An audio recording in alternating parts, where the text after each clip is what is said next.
చారి గారు, తెలంగాణ రాష్ట్రం నుంచి సోనియా గాంధీ గారు పోటీ చెయ్యాలని ఏకగ్రీవ తీర్మానం చేసి పంపించినాం. మీరు దానికి ఖమ్మం తోడు చేస్తారు, అది మరి మీరే చెప్పాలి, మీకు ఎక్కడి నుంచి సమాచారం వచ్చిందో. ఇప్పటి కూడా మా తీర్మానానికి మేము కట్టుబడి ఉన్నాం. ఇప్పటి సమావేశంలో కూడా మేము అందరం చర్చించుకున్నాం. ఈ తెలంగాణ రాష్ట్రం నుంచి శ్రీమతి సోనియా గాంధీ గారు రాబోయే ఎన్నికల బరిలో దించాలి.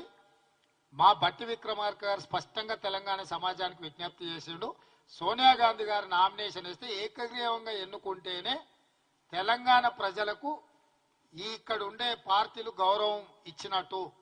సోనియా గాంధీ గారు నామినేషన్ వేసిన తర్వాత వారి మీద తెలంగాణ బిడ్డలు ఎవ్వరూ పోటీ చేస్తారని మేము అనుకోవడం లేదు. మనమందరం మీరందరూ కూడా సోనియా గాంధీ గారి ఏకగ్రీవ ఎన్నికకు సహకరించాల్సిందిగా మీకు కూడా విజ్ఞప్తి చేస్తున్నాం.